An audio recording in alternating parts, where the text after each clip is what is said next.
If I were a rich man, dooby dooby dooby doo, I wouldn't have to work hard. Well, I'm not a rich man, but I don't have to work hard. In actual fact, I don't have to work at all. In actual fact, I don't have to do anything. Nothing. And so, because I'm a man of leisure, then I can choose the things I want to engage in. And so, upon reflection of that Fagin song, if I were a rich man, then I wouldn't have to work hard and toil under the sun. Well, some people have to do that, but some people don't. And it depends where you live in the world, and it depends how you apply yourself to where you live in the world. Now, I listen to a lot of people, and last night I was listening to a Candace Owens and Andrew Tate podcast. Andrew Tate, it's very difficult to discern how much he's worth, but in an interview with Piers Morgan, he said he's worth hundreds of millions, and there's anything from about 12 million to 750 million when you look on the internet. So, can you imagine what point is there in ever trying to look up anything? And so anyway, he's wealthy. Apparently he has 65 cars, and they're all going to be Maserati and Lamborghini and all that sort of thing. And he travels around the world, enjoying himself, getting himself in a lot of trouble with his opinions. And he says that for these past 3 years he's had the deep state trying to put him in prison. He spent a little bit of time in prison, but he said the deep state are hunting him down because obviously he's saying all the things that they don't want him to say. And this is the thing. And so what Tate was saying to Candace was that people like Trump, they try to go against the state as much as they possibly can, and they don't like to be beguiled and manipulated and governed, but they can only get out of those clutches to a degree, because there's a certain power that owns the world in an egotistical, physical, fictitious way, with the power. And if people want to have some power which derives out of the fiction of money, then they have to play the game. Otherwise, the higher hand, the powers that be, will close your ass down. And if they don't close your ass down by putting you in prison or silencing you in whatever way through a load of bribery or stuff, then they'll kill you. So Tate says that that's the situation Trump's in. And all these people, they operate within certain parameters. And you can see that. You can see that they haven't got a clue who the highest hierarchical system is. Because nobody ever, apparently, has ever known. And you ask yourself, well, why is it that we don't know? How is it that these people can keep themselves so hidden? But when we look at the dollar bill, and we see that the pyramid on the back of the dollar bill has the top section severed from the rest of it, well, that's why. And out of that comes conspiracy theorists speaking about archons and interdimensional beings and any number of things like that, which when you know your mythology and history to a degree, you can see that that's highly probable. This world that we're in is a metaphysical world. It isn't, in actual fact, a physical world. And so, on the basis of that, when you get your heads around that,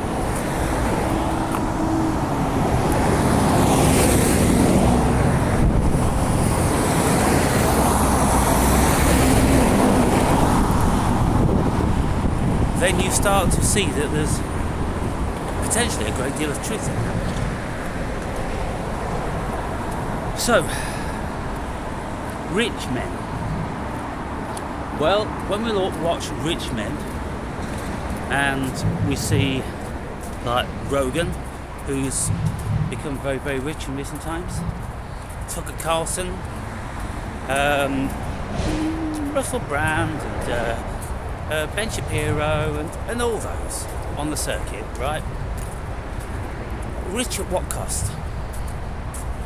Rich at being owned by their egos, by the incessant drive to produce, and to gain audience with more and more people. Jordan Peterson asked Piers Morgan when Morgan was interviewing Peterson. Peterson said, "So your channel's doing well, what do you want to achieve in the long run?" And Morgan said, "I just want it to grow and grow." Why? Ego. Because when it grows and grows, more and more people will see how successful I am. Then I can buy a bigger and bigger house, even though myself and my family can only live in a few rooms, to be fair. But we let everybody know how successful we are, and we have a great big wall around it and lots of land to keep them away and all this sort of stuff. And so, well, when you become successful, you have to have big walls, don't you? You have to have security, don't you? You have to have lots of people around you protect you, don't you? Because there's always a lot of people that are never going to like you. And so when you look at Musk, everywhere Musk goes, you've got these super, they all look kind of like the little Russian, these special agents, and they've got eyes like hawks, and they're standing around him like this, and they're all big and beefy. And Musk is like, blah blah blah, talking to the photographers, whatever. And then you've got like, 6 guys, around him like this, opening the door and putting him in, checking everything's safe. Well, what a way to live! What a way to live! So it's very Faustian, people. For those of you that know the Goethe story of Faust, it's very Faustian. They've sold their soul to the devil. And so, why would anybody want to be rich if they were intelligent? It seems to me that if you were really intelligent, you wouldn't want to be rich. Because the trappings of richness pertain to the devil. And so, when I proclaim my own genius, I go, well, look, I don't know what my IQ is. Probably nothing earth-shattering. Because intelligence, in my estimation, isn't about IQ. It's about spiritual intelligence. When you have cosmic spiritual intelligence, that's when you're really intelligent. And when you have those varieties of intelligence, then you don't want the trappings. You don't need the trappings, and you do everything in your power to avoid being entrapped by them. So I look around and I go, well, look, all these people that are so high-flying. Candice Owens was interviewing Andrew Tate in Romania. She had to fly all the way there to go through all of that stuff that we go through. with planes, trains and automobiles and motel rooms and, sleeping in, beds that we don't find particularly comfortable and, struggling to iron our clothes or because we're living out of a bag. And when you go down to the diner and, they've not got what you really like to eat, to be fair. In the morning time, we're pretty particular, aren't they? We like our own stuff. But you can't get any of that when you're out travelling. And so all these things they're sacrificing away from their children and their loved ones because the ego is driving them. I've got to go and interview this millionaire, Andrew Tate, to get his opinion because his opinion aligns with my opinion. And we can put this to the world and we can put it in the face of those liberalists and this, that and the other. And it's just a silly game. And they don't realise that they have lost their souls, like I was speaking about in the last video. They've become too ego-centred. They've bought 1000% into the Earth experience, and they deem it to be absolutely real. And when you look at people like Tucker Carlson and Russell Brand and Candace Owens, Ben Shapiro, look at them all. How is it that all these people that have got such prominence are devout believers in a particular faith? What's going on there? And if they were such believers in their faith, then what part of it's easier for a camel to get through the eye of a needle than it is for a rich man to get into heaven? What part of that don't they get their heads around?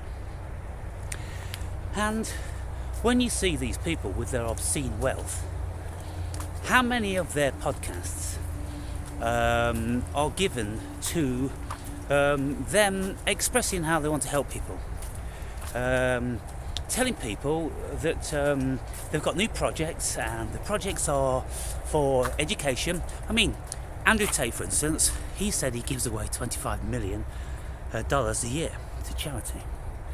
It's commendable.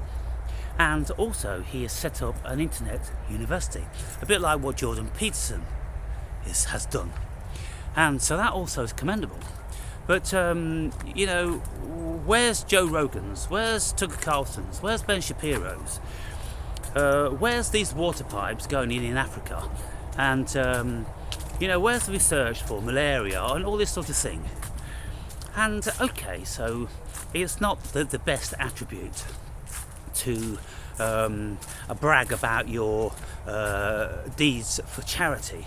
But you don't have to brag, you can just allow people to know. And ask people if they want to get involved, in certain things. But when people are living in bigger and bigger houses and buying more and more refined suits, I just think it smacks of the devil, to be fair, people. Jordan Peterson, every one of his suits is going to cost $50,000. Every thread is pure silk. It's obscene. And it's just so theatrical, isn't it? I mean, he comes out dressed like a joker on lots of occasions with those outlandish suits that he wears. And during his meteoric rise to fame, some of you may notice that he's had all of his teeth done, top and bottom. One week they're all yellow and jagged, and the next time you see him, they're all perfect and white like dentures. And so what's all that about? Why did he feel it so pressingly necessary to have himself presented so aesthetically pleasing? Did he think that it would make people receive his wise words more than if he had jagged yellow teeth? Would they be judging him with his jagged yellow teeth? What's going on with these people? So, upon reflection, I look at myself and I go, well, look, I'm a rich man. I'm a millionaire. When I was 20 years old, on my 21st birthday, in actual fact, I was in a wine bar with my best friends, and we were speaking about what we're going to do when we're 50, what we're going to be like when we're 50. oh, we're going to be rich and this, that and the other. And I said, I'm going to be rich, but my richness is going to be in mind and body and not in pocket. So I prophesied where I was going to be some 40 years later. 61 now, 40 years later, and I am indeed very rich in mind and body.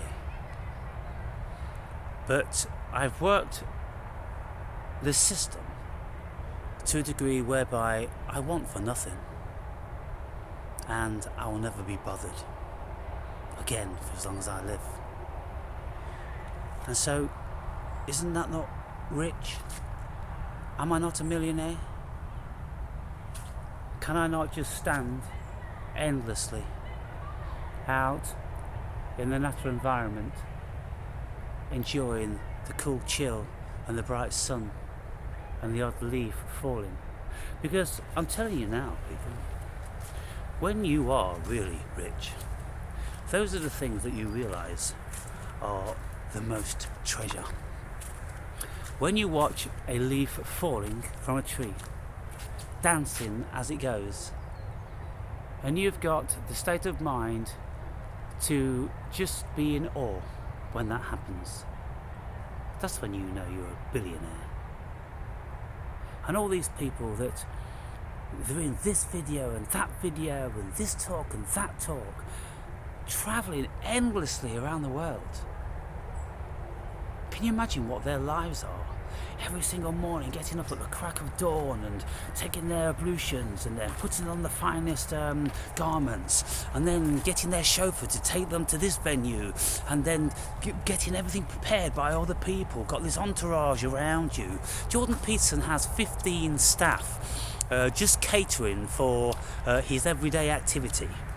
You know, vetting all the people he should speak to, arranging the travel plans and the food and everything. 15 people constantly. He's almost like a king, isn't he? And what is he doing with his vast intellect? Apparently he has an IQ of 148. I read that last night. But then on the same page it says Joe Rogan had an IQ of 187. You can't believe nothing, people. You can't believe fucking nothing. But it is evident that Jordan Peterson is of high intellect. But what does he do with his intellect? He just rambles incoherently to most people about stuff that is invented, what he sees in the Bible, which the vast majority, if nobody else, sees the same thing. And he'll wax lyrical about the story of Abraham, and you're like, oh mate, if you've got a really, really vivid imagination, you could stretch to that people who wrote that shit in metaphor really meant what you mean. But you know, you see Peterson, what he's doing is, he's like, yeah, this and that, and I've investigated it, and I've dissected it, and I've come up with this, and this is what I'm presenting now through my genius. What he's inferring then, that the whole of the Bible was written by genius. You know, written by, you know, hundreds of people, effectively. And some of them may have been very bright, but were they that bright to write in such encryption that only Jordan Peterson could ever work any of it out 2,000 years later? I don't think so. I think if people are really bright and they want to convey a message to their fellow man, then they keep it really simple. Really, really simple, like Jesus. Jesus kept it simple, didn't he? He didn't need, like in the Old Testament, that Jordan Peterson, Abraham and Job and no, and Jonah and being swallowed by a big fish, and what a crock of shit he comes out with. What a crock of shit. And how the Old Testament and the New Testament is chalk and cheese. So evidently weren't written by the same God. You know, the Old Testament is heinous. The New Testament is much more reasonable. And then you've got this dude, Jesus, and he just says, well, look, you know, try not to judge your fellow man, and don't be a cunt. And don't be fantasizing about your neighbour's wife, or their car or their house or things like that. Just be happy with your own lot, and go inside and find the beautiful attributes of the human being, and you'll be right. That's what Jesus was saying. Whereas in the Old Testament it was absolutely fucking evil. And then the idiot is supposed to believe that they were written by the same God. A very, very omniscient, intelligent, powerful God. Well, fuck me. I don't know. All I go is like, I can't really see it, to be fair. I see a level of evil. That's all I see. And what I would like people like Jordan Peterson to do, it's like, fuck's sake, Peterson, just study the Gnostic writings, why don't you? Study the book of Thomas, study the book of Enoch, study the book of Philip. Study all these books, study the principles of Hermetica, and then study Blavatsky, Madame Blavatsky, like I am doing now, and then see if you've still got any adherence to that shocking pile of shit that you are so immersed in, and you're trying to overlay onto the world like a simulacrum. You're trying to go, look, if you do what Abraham did, if you do what Jonah did, or if you didn't do what Jonah did, don't do what Jonah did, because Jonah ran away from God. Don't do that, and don't be chastising God like Job did, for God's transgressions against him with Satan. No. If you do all the good things, then that will work well for you. Oh, goodness me. I think these people, they're all fucking bought and sold, aren't they? They're all bought and sold people, every single one of them. If they're making billions of money and living in huge houses and got fucking private jets and all that, they're bought and sold. If you've got somebody, like Krishnamurti or Gandhi, or people of that ilk, who have very, very simple clothes, they live in simple abodes, and if people want them to speak, then they go and pick them up and drop them off, and they fucking, take them to a restaurant in between. Then, I'd be much more inclined to listen to those sorts of people. Wouldn't you? Rather than all this bullshit, highfalutin crock of fucking shit that takes a genius to be able to work out. How many geniuses are around? Look around you. To be fair, I don't think I've ever come upon one. And, so when we look at if we wish we were rich men, we really need to think about that. And all of you people that, contemplate money a great deal because you're in the poverty trap, well, instead of fighting, trying to get out of the poverty trap, just sink down into it a little bit more and cut your suit according to your cloth. And I'm pretty sure that if you realise that you're not a genius, you don't have an exponential IQ, there's not too much that you're going to be doing in life, so you've got your mundane 40-hour week job, and so go and do that, only just trim off all of the excess that you don't need, like the things we get caught into, the latest iPhone at £1,000. Even if I had the money, I would never buy an iPhone for £1,000. My phone costs £100, and it serves me very, very fine, thank you, for what I need. And what do I need it for? Just to make a few videos and to have a call and make a call as and when I really need to. Otherwise, the phone just lies there dormant. That's no way to be in, people. That's a millionaire. A millionaire isn't anyone that's phone is always ringing and they never get a moment's rest. That isn't a millionaire. That's a fool.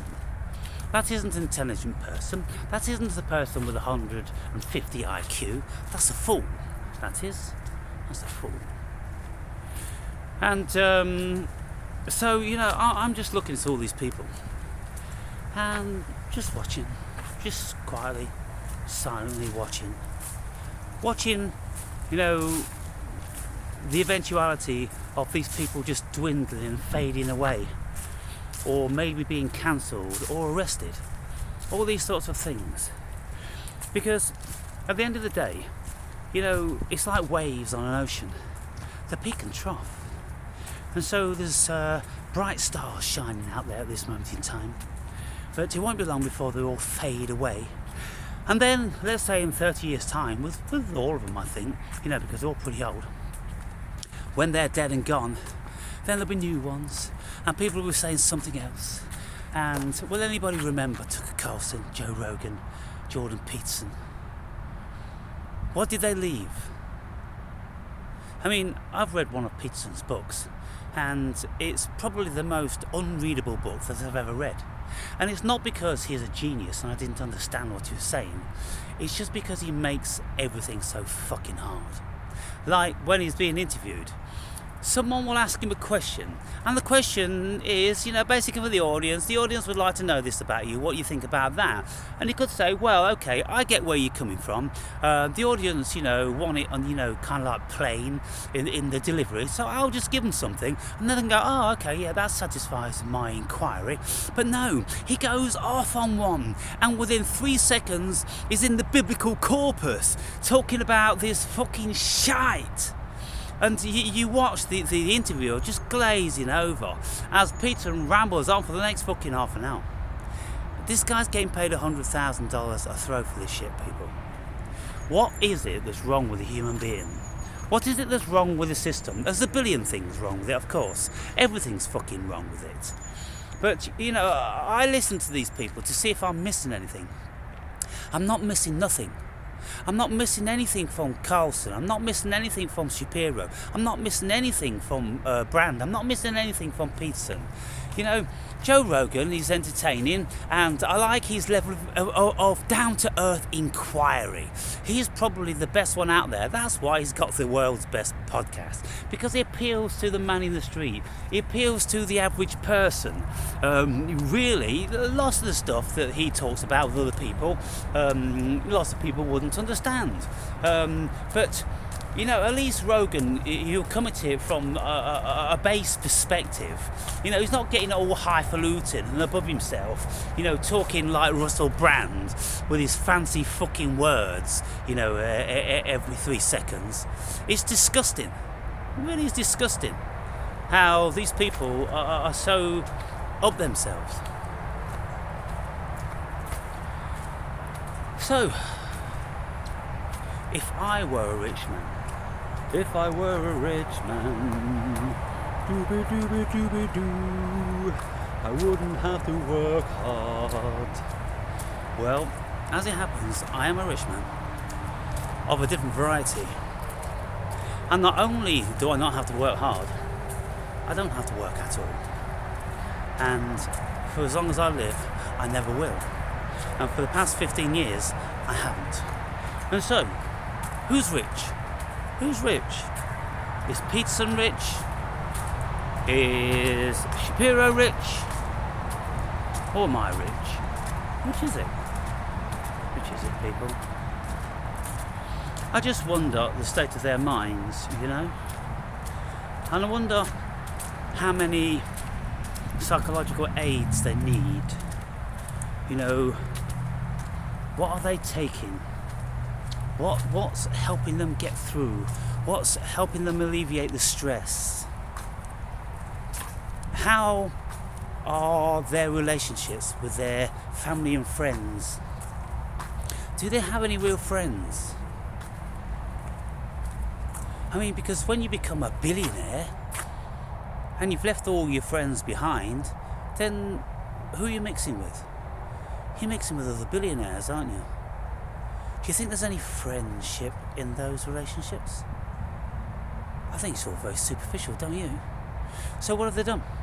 Well, they have extricated themselves from real salt-of-the-earth relationships, and they've gone up into this bubble of superficiality, and they have exchanged anything that's real for everything that's false.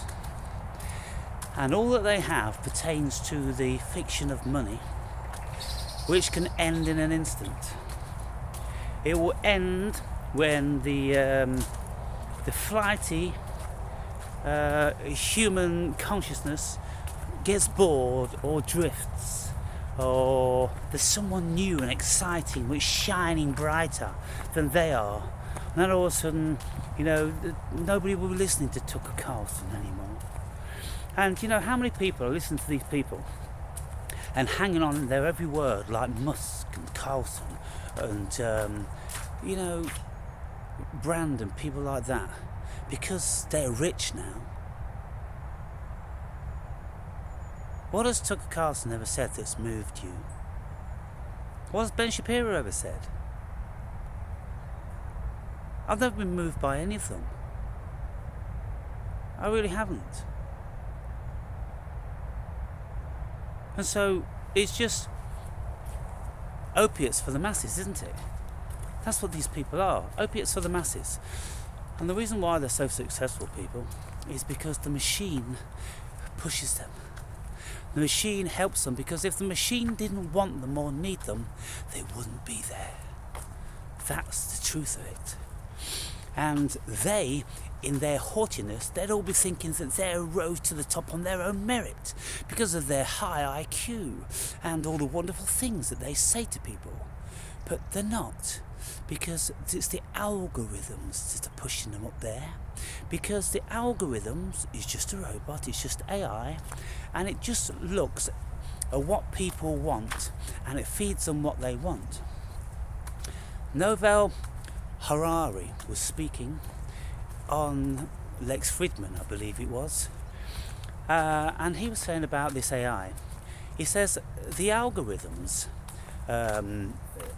they know that the human being favours the variety of information which creates anxiety.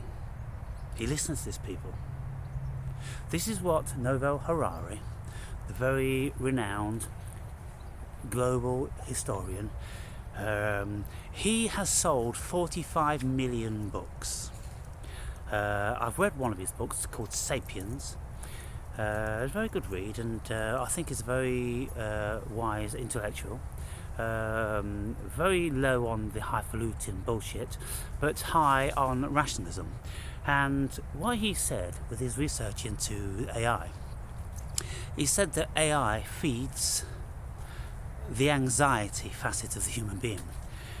And we know that to be true, because whenever you see a clickbait, which is Russell Brand's face on every one of his videos, it's happening, it's begun, it's ended, it's coming, all this sort of stuff, and you click on the video, I've clicked on them just to prove my point, and you listen, well, where's coming, what's ended, what's happening, and it's just a load of bollocks, and you go, the algorithm should close you down, motherfucker, for your over-sensualizing,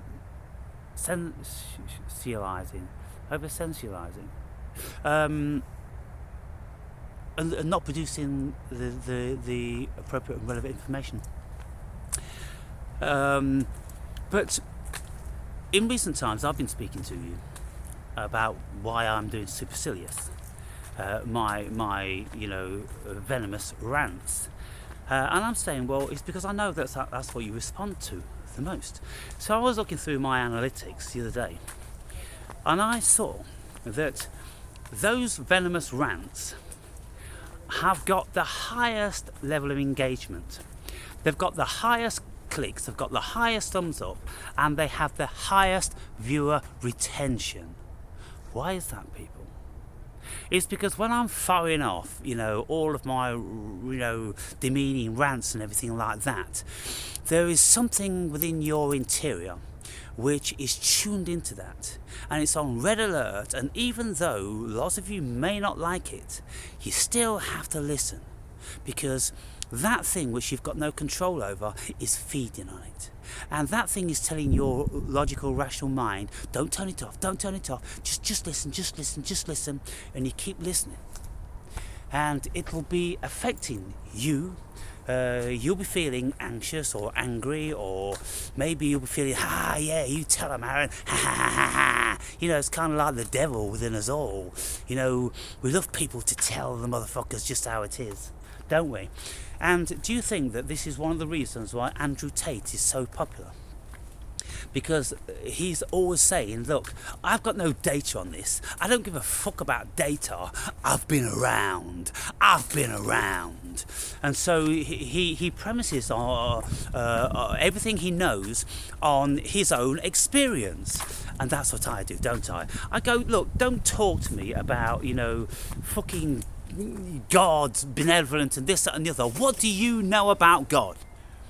What do you know? What experience do you have about God? I can tell you what experience I've had about these things, these supernatural things, but I've got a different idea as to what they are. What can you tell me? Don't just be telling me shit you've read from a book. And one of the viewers, you know, he's like putting me right in my last video. And it says, oh, well, you know, yeah, you know, you've got it wrong here and there. And then he says that there are, in actual fact, 27 human beings. And I'm like, well, okay, but by the time you did come to talk to me then, and tell me about the 27 varieties of human beings that you have met. Because if you can't tell me about the ones that you've met, or the ones you know subjectively, don't even bother coming for a conversation. If all you're going to be doing is parrot-fashioning what somebody else has hypothesized, then the world's full of hypotheses, people. And so my videos aren't about hypothesis. My videos are about a personal experience, a journey through this life, and what I have come to understand about lots of the facets of it. And so when I'm speaking about God, I'm speaking about the God I know. When I'm speaking about the devil, I'm speaking about the devil I know. And whatever manifestation they make, which basically is all mind, but the mind projects things back onto the blank canvas of life. So, if I was a rich man, I rest my case, ladies and gentlemen. Being rich in mind and body, that's what I have achieved in this past 41 years from the inception of that notion. And in the interim, I've been moderately wealthy, you know, for a shit kicker, and I've done an enormous amount of global exploration and gathered up a lot of information, a lot of experience, a lot of wisdom, which has fulfilled my prophecy of being rich in mind and body. So, ladies and gentlemen, once again, I look forward to your copious amounts of comments on this, speaking about what it really is to be a human being in modern times, and you know, delving deep into human psychology and spirituality and looking what's out there with other human forms and that, and yet I won't be able to elicit a decent fucking comment from the vast majority of you. You know, I'm telling you now, if 5 people put more than 5 lines down, I'll be fucking astonished. I really will. And so, you know, what can we say about that? What can we say about that, people? That people, you know, someone speaking like me. I'm not speaking like Russell Brand. I'm not speaking like Tucker Carlson. I'm not speaking like Ben Shapiro. I'm not speaking about these highfalutin mofos just trying to impress and fucking, you know, sell their fucking wares. I'm speaking from a soul to a soul. If there's any souls out there, souls, you can listen. If there's no souls out there, you're on the wrong channel. And the sad reflection of the human being is that the reality is, if 300 people watch this video, then there'll be 10 souls. There'll be 10 souls amongst you, and the rest are going to be husks. And that's just how it is. And the ones that are husks, soulless, won't even know. In actual fact, you'll probably be thinking, I'm one of the soulful ones, when you don't even know what it is to have a soul. You don't know what it is to be a soul. You don't know what it is to have a relationship with that self, do you? Because if you did, then you'd be singing songs about it. You'd be writing books about it. You'd be wanting to impart something about it. But as it is, how few are actually doing that? How few soulful beings are trying to communicate with other souls? Because all that's happening out there, people, is egos are appealing and communicating to other egos, whilst the soul is atrophizing, diminishing, dying, withering, going back to source. Because it's realised that it's not happening this time round. It's not happening with this human being. Maybe next time.